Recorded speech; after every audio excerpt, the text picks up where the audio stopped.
Kamu beruntung banget kalau kamu bisa paham dari film dokumentasi Dirty Fort. Itu film Dirty Fort itu bicara fakta. Kita semua tahu film itu. Artinya itu mereka itu hanya mengumpulkan fakta-fakta dan memberikan analisa. Dan itu film itu betul luar biasa gitu. Tapi semuanya kebenaran kan, karena lengkap dengan foto, lengkap dengan kesaksian. Sangat mendukung film ini. Saya nggak tahu film ini latar belakang munculnya kayak apa, tapi bahwa orang-orang yang berintegritas kayak Bivitri, kemudian Zainal.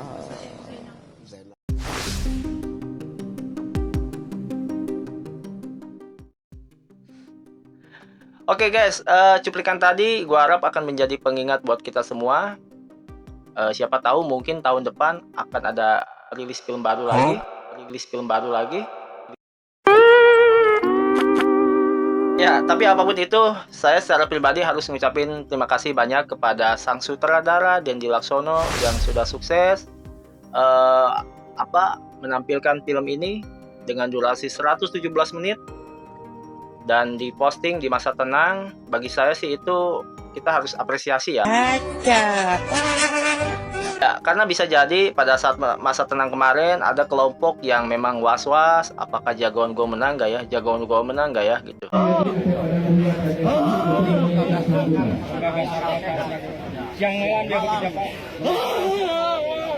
Tapi setelah nonton film Dirty Fort dengan durasi 117 menit, mungkin mereka sudah merasa percaya diri, bahkan memposting, ikut berkomentar.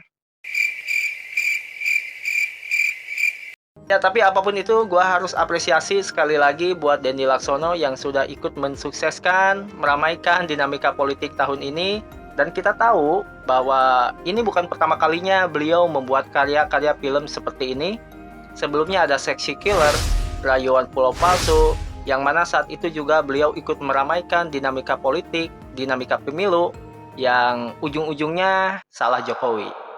Tolong. Oh ya, gue juga mau ngucapin terima kasih kepada Ferry Amsari, Jainal Arifin, Bu Fitri Susanti yang juga sudah ikut mensukseskan film ini. Wah. Nah, tentu kita tahu ya teman-teman ya, bahwa ahli hukum tata negara di negara kita itu banyak. Saya yakin kenapa sang sutradara memilih ketiga orang ini. Mungkin dia punya perhitungan kalkulasi yang benar-benar tepat. Tapi menurut saya biasanya sutradara memilih aktor itu disesuaikan dengan narasi, tema, ataupun konsep film itu. Itu sih hanya asumsi aja.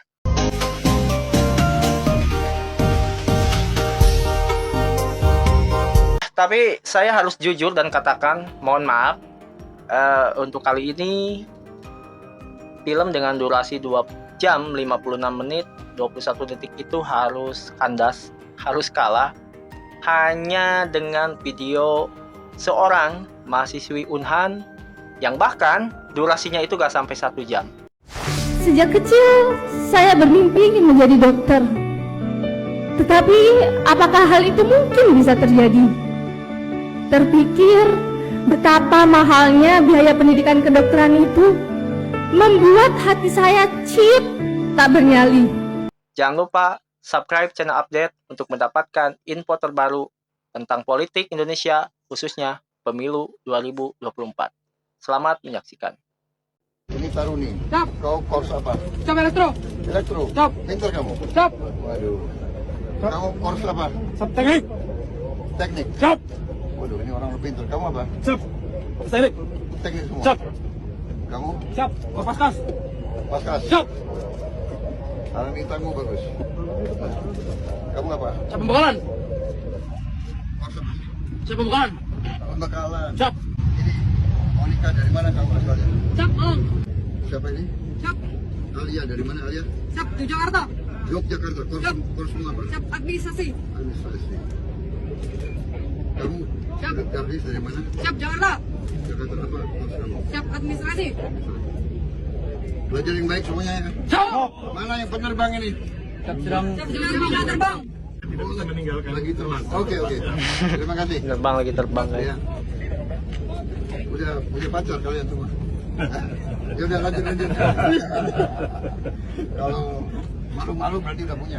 Alasan Prabowo dirikan 4 fakultas baru di Unhan. Bahwa latar belakang kita mendirikan fakultas baru di Unhan, 4 fakultas baru, kedokteran, farmasi, teknik, dan MIPA adalah karena antisipasi kita melihat perkembangan ancaman terhadap bangsa, di mana kita sudah melihat dari sekian belas tahun yang lalu bahwa ancaman yang nyata kepada bangsa antara lain ancaman biologis.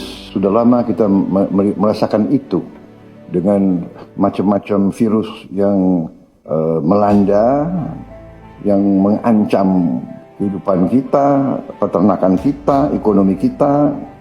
Kita bertekad untuk 4 fakultas ini dan antaranya kedokteran dan farmasi.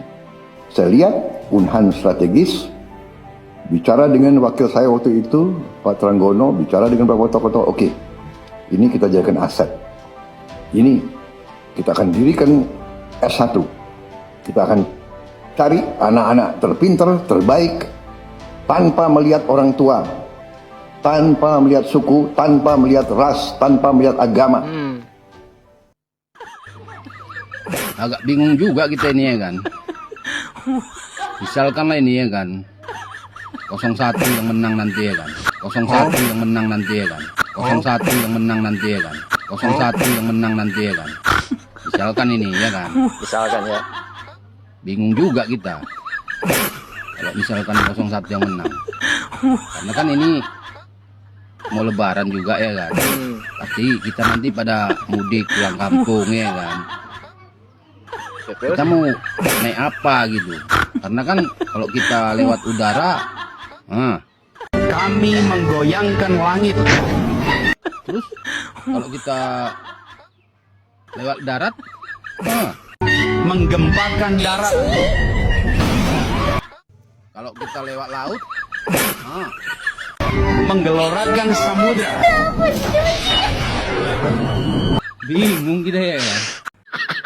Universitas Pertahanan yang ada di bawah saya bikin program S1. Dan S1 ini adalah biaya siswa penuh. Dan saya bilang kita rekrut dengan standar yang sangat tinggi. Saya pakai standar dari Harvard University. Harvard. Kenapa saya mengatakan ini bersejarah? Karena untuk pertama kalinya Unhan RI menghasilkan 75 orang lulusan kedokteran militer. Saya bicara dengan Menteri Kesehatan. Kita sekarang baru punya 92 fakultas kedokteran. Menteri Kesehatan menyarankan perlunya 300 fakultas kedokteran. 140.000 kekurangan. Dan kalau kita isi 140.000 baru memenuhi syarat negara yang diakui oleh PBB dengan standar kesehatan layak.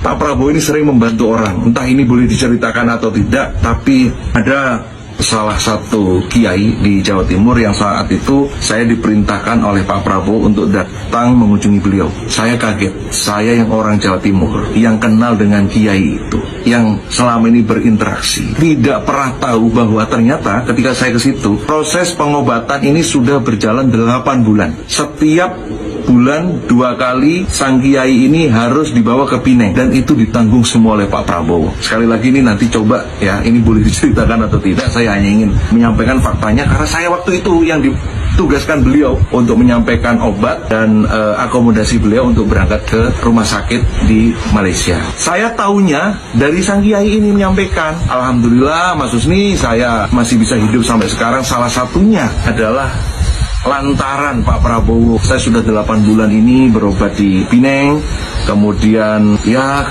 dengan biaya pengobatan yang sebesar itu kalau saya sendiri nggak mungkin mampu, dan alhamdulillah semuanya ditanggung Pak. Sejak kecil saya bermimpi ingin menjadi dokter.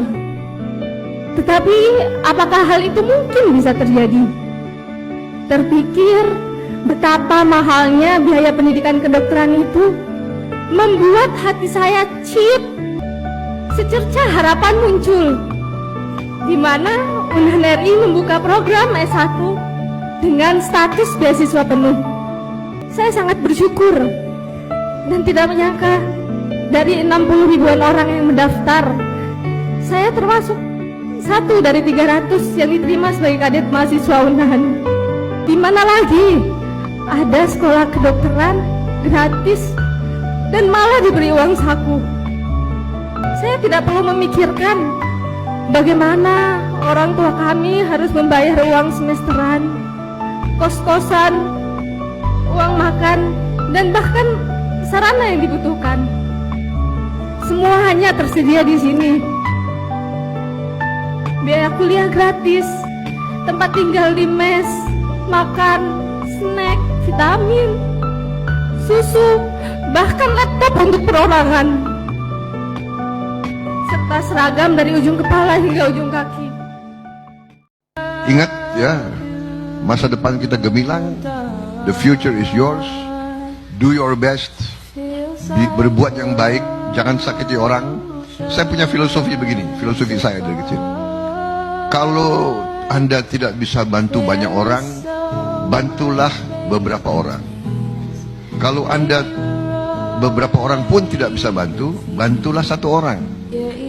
Kalau satu orang pun Anda tidak bisa bantu, minimal jangan menyulitkan, menyusahkan